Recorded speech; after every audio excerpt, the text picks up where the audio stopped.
നമ്മുടെ hospital expenses cover ചെയ്യാനായിട്ടുള്ള ഒരു സ്കീമാണ് ഇത്. ശരിക്കും ഇതിന്റെ പ്രീമിയം പേയ്മെന്റ് ചെയ്തുകൊണ്ട് കസ്റ്റമേഴ്സ് എടുക്കണം. ഇതൊരു കോംപ്ലിമെന്ററി ഓഫർ അല്ല. ഇതിന് ശരിക്കും വളരെ ചെറിയൊരു പ്രീമിയം പേ ചെയ്തുകൊണ്ട് വേണം ഈ സ്കീമിലോട്ട് നമുക്ക് എൻ്റർ ചെയ്യാം.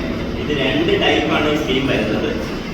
15 ലക്ഷം രൂപയുടെ ടോപ്പ് അപ്പ് ഫെസിലിറ്റി അവൈലബിൾ ആണ്. 30 ലക്ഷം രൂപയുടെ ടോപ്പ് അപ്പ് ഫെസിലിറ്റി അവൈലബിൾ ആണ്. 15 ലക്ഷം രൂപയ്ക്ക് 2 lakhs ഡിഡക്റ്റബിൾ ആണ്. അതിൽ 2 lakhs ഡിഡക്റ്റബിൾ എന്താണെന്ന് ഞാൻ പറയാം.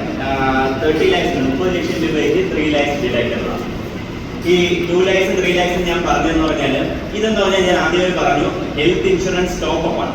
അതായത് നമുക്കുള്ള ഒരു ഹെൽത്ത് ഇൻഷുറൻസ് പോളിസി അത് ഏത് ബാങ്കിൻ്റെയോ ഏത് കമ്പനിയുടെയോ ഏത് ഇൻഷുറൻസ് കമ്പനിയുടെ ആയിക്കോട്ടെ, സ്റ്റാർ ഹെൽത്ത് പോലുള്ള ഏത് ഇൻഷുറൻസ് കമ്പനിയുടെ LIC, SBI അങ്ങനെ ആരുടെ ആയിക്കോട്ടെ, അതിനെ നമ്മൾ ടോപ്പ് അപ്പ് ചെയ്ത് 15 ലക്ഷം രൂപ ആക്കുന്നു, അതിനെ നമ്മൾ ടോപ്പ് അപ്പ് ചെയ്ത് 30 ലക്ഷം രൂപ ആക്കുന്നു എന്നാണ് നമ്മൾ പറയുന്നത്.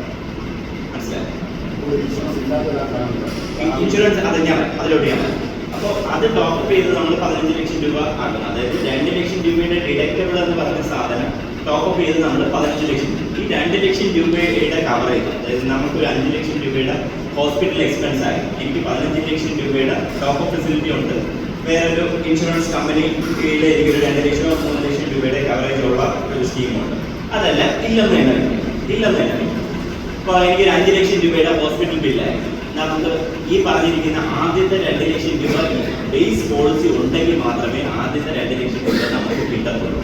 ആദ്യത്തെ 2 ലക്ഷം രൂപ ബേസ് പോളിസി ഉണ്ടെങ്കിൽ ആ ഇൻഷുറൻസ് കമ്പനിയിൽ നിന്ന്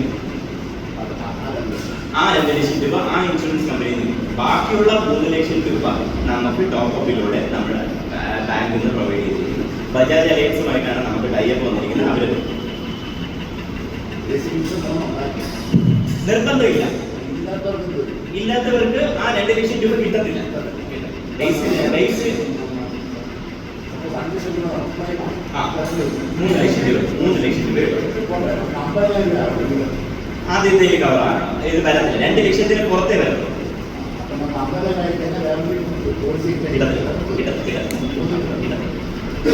ഇല്ലാത്ത ആളിനാണ്. ഉള്ള ആളിനാണെങ്കിൽ ആദ്യത്തെ ഇൻഷുറൻസിൽ കവറേജ് ആയിരിക്കും. നമുക്ക് ബജാജ് അലയൻസുമായിട്ടാണ് അത്. ക്ലെയിമിന്റെ പാർട്ടൊന്നും നിങ്ങൾക്ക് വേറെ ഇതൊന്നുമില്ല. എല്ലാം ബാങ്കിലാണ് സബ്മിറ്റ് ചെയ്യുക. ബാങ്ക് ത്രൂ ആണ് എല്ലായിടത്തും ഓൾമോസ്റ്റ് പിന്നെ എല്ലാ വലിയ ഹോസ്പിറ്റലുമായിട്ട് ഇതിന് ടൈപ്പ് ഉണ്ട്. ക്യാഷ് പേയ്മെന്റിന്റെ ആവശ്യം വരുന്നില്ല, ക്യാഷ്ലെസ് ആണ്. ഇൻ കേസ് ക്യാഷ് പേയ്മെന്റ് ആണ് ചെയ്തിരിക്കുന്നത്, അപ്പോഴൊരു ചോദ്യം വരും, നമ്മൾ ക്യാഷ് പേയ്മെന്റ് ചെയ്തിട്ടുണ്ട്, 2 ആയിട്ടാണ് നമുക്ക് ബില്ല് വേണ്ടത്. ആദ്യത്തെ ഒരു ഇൻഷുറൻസ് കമ്പനിക്ക് ഒരു ബില്ല് കൊടുക്കണം, നമ്മുടെ ഇൻഷുറൻസ് കമ്പനിക്ക് ഒരു ബില്ല് കൊടുക്കണം. അങ്ങനെ വരുമ്പോഴത്തേക്ക് ഹോസ്പിറ്റൽസ് ഒന്നും 2 ബില്ല് തരട്ടെ, ഒരു ഒറ്റ ബില്ല് തരട്ടെ. ഒരു പ്രശ്നമില്ല. ഒറിജിനൽ ബില്ല് നിങ്ങൾ ഫസ്റ്റ് ഇൻഷുറൻസ് കമ്പനിക്ക് കൊടുത്തോളൂ. രണ്ടാമത്തെ നമുക്ക് തരേണ്ടതെന്ന് പറഞ്ഞാൽ ഇതിൻ്റെ സിറോക്സ് കോപ്പി മാത്രം ചെയ്തുകൊണ്ട് നമുക്ക് ക്ലെയിം ചെയ്യാം.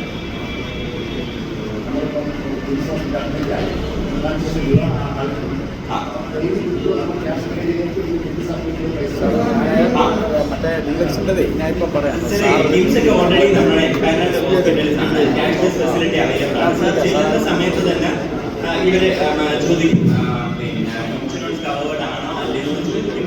പിന്നെ ആ പ്രൊസീജിയേഴ്സ് കംപ്ലീറ്റ് ഇതിൽ കവറേജ് വരാത്ത എന്തെങ്കിലും എക്സ്പെൻസ്, അതായത് കഫറ്റീരിയ, നഴ്സിംഗ് ചാർജസ്, അങ്ങനെ കുറച്ച് സംഭവങ്ങളൊക്കെ ഉണ്ടാകും. അത് മാത്രമായിരിക്കും നമുക്ക് കയ്യിൽ നിന്ന് കൊടുക്കേണ്ടി വരിക. ബാക്കിയൊന്നും ക്യാഷ്ലെസ് ഫെസിലിറ്റി ആയിട്ട് തന്നെ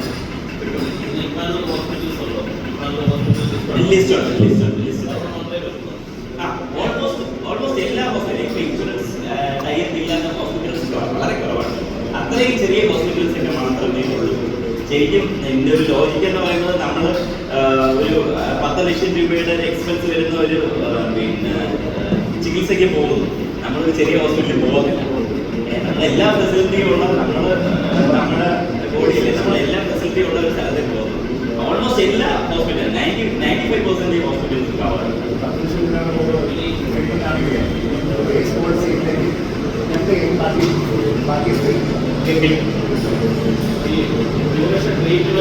ഒരു തവണയായിട്ടാണ് പലപ്പോഴായിട്ട് ചെയ്തുകൊണ്ടിരിക്കുന്നത്. അത് ഒരു തവണ ഇതിൽ ഹോസ്പിറ്റലൈസേഷൻ, അഡ്മിഷൻ ഫീസ് 2 days എങ്കിലും മിനിമം അഡ്മിഷൻ ഇത് പറയുന്നുണ്ട്. അപ്പൊ ഈ സാറ് പറയുന്ന ചെറിയ ചെറിയ എക്സ്പെൻസ് ആണെങ്കിൽ ഈ പറയുന്ന ആദ്യത്തെ പോളിസിക്ക് അകത്തേ വരത്തുള്ളൂ. 2 ദിവസം അല്ലെങ്കിൽ ഒരാഴ്ച കൊണ്ട് നമുക്ക് ഇത്രയും വലിയ എമൗണ്ട് വന്നാൽ 2 ദിവസം കഴിഞ്ഞ് കഴിഞ്ഞാൽ നമുക്ക് ഇതിൽ കവേർഡാണ്. 2 ദിവസത്തിൽ കൂടുതൽ വന്നു കഴിഞ്ഞാൽ ആ എമൗണ്ട് നമുക്ക് ഇതിൽ ക്ലെയിം ചെയ്യാൻ പറ്റും. ക്യാൻസർ അഡ്മിഷൻ വരുന്നില്ല, അവരിങ്ങനെ ഓരോ തവണയും അങ്ങനെ വരുന്ന കേസുകളിൽ അങ്ങനെ ക്യാൻസറിനൊക്കെ എക്സെപ്ഷൻ ഉണ്ടോ, ഡിസീസസിന് എക്സെപ്ഷൻ ഉണ്ടോ, ഒരു എക്സിസ്റ്റിംഗ് ഡിസീസിൽ 2 വർഷം കഴിഞ്ഞ് മാത്രമേ അത് കവേർഡ് ആവൂ. എന്തെങ്കിലും നമുക്ക് പാരമ്പര്യമായിട്ടുള്ള അസുഖങ്ങളോ അല്ലെങ്കിൽ ഒരു അസുഖമുള്ളത് നമ്മൾ ഐഡന്റിഫൈ ചെയ്യുന്ന പിന്നെ ഡിസീസസ് നമുക്ക് 2 വർഷം കഴിഞ്ഞാൽ മാത്രമേ ഈ പോളിസിയിൽ കവേർഡ് ആയിട്ട് കിട്ടുള്ളൂ.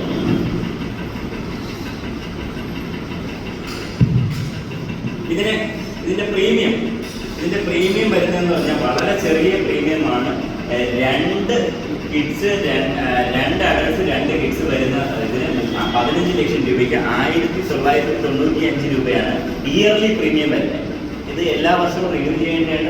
ഒറ്റ പ്രാവശ്യത്തെ പ്രീമിയം അല്ല, ഇയർലി പ്രീമിയം വരുന്നത് 1995 രൂപയാണ്.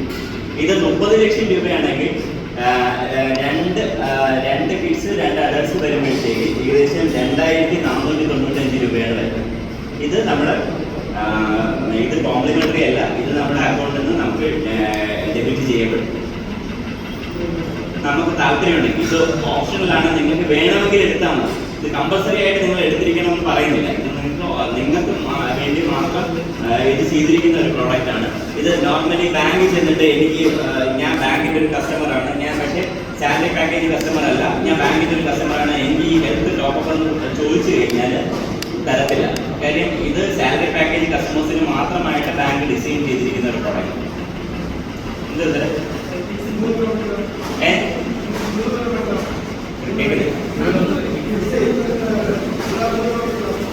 2 പേരാണ് അതിൽ കവർ ആയത്. അടുത്ത ആളുണ്ടെങ്കിൽ വേണമെങ്കിൽ നമുക്ക് സെപ്പറേറ്റ് പോളിസി എടുക്കാം. 2 കിഡ്സ് 2 അഡൽട്സ്, അതാണ് ഇതിൽ പറഞ്ഞിരിക്കുന്നത്. നമ്മുടെ ഈ സാലറി പാക്കേജിന് ബന്ധപ്പെട്ടുള്ള ഇൻഷുറൻസ് കാര്യങ്ങൾ ഓക്കെയാണ്. എനിക്കിപ്പോൾ അത് സംശയം, എനിക്ക് പലതും ഡിസ്കസ് ചെയ്തു. ഇതെല്ലാം നമുക്ക് ഈ ഒരു 2 ലക്ഷം രൂപ 3 ലക്ഷം രൂപ 3 പറയുമ്പോൾ എല്ലാവരും പറഞ്ഞു കഴിഞ്ഞാൽ അത് നല്ല അസുഖങ്ങൾക്കുള്ള കാര്യങ്ങളാണ്. ഈ ഓപ്പറേഷൻ സംബന്ധിച്ച് പറയുമ്പോൾ നമുക്ക് ഏറ്റവും പ്രശ്നമുള്ള സംഭവം പറഞ്ഞു കഴിഞ്ഞാൽ നമുക്ക് 3 ലക്ഷം രൂപ റീഇംബേഴ്സ്മെന്റ് എന്നൊരു പ്രശ്നമാണ്. ആ റീഇംബേഴ്സ്മെന്റ് നമുക്ക് കൊടുക്കാനും കിട്ടുന്നില്ല. ഇത് വളരെ കാലതാമസം. അതുകൊണ്ട് നമ്മളൊരു 5 ലക്ഷം രൂപ കൊടുത്താൽ മാത്രമേ 9 ലക്ഷം രൂപ വരെ നമുക്ക് കിട്ടത്തുള്ളൂ. ഇത്തരം വിഷയങ്ങൾ വരുമ്പോഴും ഈ ഒരു വർഷം 1000 പോളിസി ഇത് 2004 ഒരു മാസം ഒരു നിശ്ചിത തുക പിടിച്ചുകൊണ്ട് അവർക്ക് 0 പോലുള്ള അതൊക്കെ നല്ലത്, അതൊക്കെ ഏറ്റവും ബെറ്റർ. കാര്യം 2 ലക്ഷം രൂപ നമുക്ക് ചിലവായിരിക്കണമെന്ന് സ്വാഭാവികമായി. അതാണ് എസ് ബി ഉദ്ദേശിക്കുന്നതെന്ന് പറയുന്നത് ഈ ജീവനക്കാരുടെ ഭാരമായ രോഗങ്ങളെ വല്ലതുമാണോ ഉദ്ദേശിക്കുന്നത് സംശയമുണ്ട്. 2 എല്ലാവർക്കും ആക്സിഡന്റ് ഇൻഷുറൻസ് ഡെത്തുള്ള ആക്സിഡന്റൽ ഡെത്ത് ഉണ്ടാകാനുള്ള സാധ്യതയുണ്ടോ സംശയം പോലെ എനിക്ക് തോന്നുന്നു. എൻ്റെ പേഴ്സണൽ കാര്യമാണ് ഞാൻ പറയുന്നത്. അതൊരിക്കലും ഒരു ശരിയായ രീതിയാണ് എനിക്ക് തോന്നിയിട്ടില്ല. കാരണം ഒരു മനുഷ്യന് ബേസിക് ആയിട്ട് ഇപ്പോൾ കയ്യോ കാലം ഒടിഞ്ഞു കഴിഞ്ഞാൽ അല്ലെങ്കിൽ ഏതെങ്കിലും ബിസിനസ് പോയി കഴിഞ്ഞാൽ അതിന് 2 ലക്ഷം രൂപ ചിലപ്പോൾ ഇപ്പോഴത്തെ ജീവനക്കാർക്ക് സാലറി ഇപ്പോൾ ഒക്കെ കുഴപ്പമില്ലാതിരിക്കുന്നെങ്കിലും നമ്മുടെ അത്യാവശ്യത്തിന് 2 ലക്ഷം 3 ലക്ഷം ഒക്കെ വാങ്ങിക്കാൻ ബുദ്ധിമുട്ടുള്ള സമയമാണ്. അപ്പോൾ ഒരാളുടെ നേരത്തെ ഒരു ഹോസ്പിറ്റലിൽ ചെന്നുകഴിഞ്ഞാൽ അയാൾക്ക് നല്ലൊരു ഒരു ട്രീറ്റ്മെന്റ് എടുത്തത് അയാൾക്ക് ഒരു ക്യാഷ്ലെസ് ഇല്ലാതെ ചെയ്യുന്ന പറയുന്ന നമ്മൾ സ്റ്റാർ ഹെൽത്ത് പോലെയുള്ള ആ ഒരു പദ്ധതിയുടെ സ്വിച്ച് ഓൺ ചെയ്തുകൂടെ? അതൊക്കെ പറയുന്നത് നല്ലത് എൻ്റെ പേഴ്സണൽ അഭിപ്രായമാണ്. കാരണം 2 വരെ നമ്മൾ കണ്ടെത്തേണ്ടിയിരിക്കുന്നു. അത് കഴിഞ്ഞിട്ടുള്ള എല്ലാവർക്കും സ്ഥാപനത്തില്ല, എല്ലാവർക്കും മെഡിക്ലെയിം ഇല്ല. ഈ രീതിയിൽ നമ്മൾ KSRTC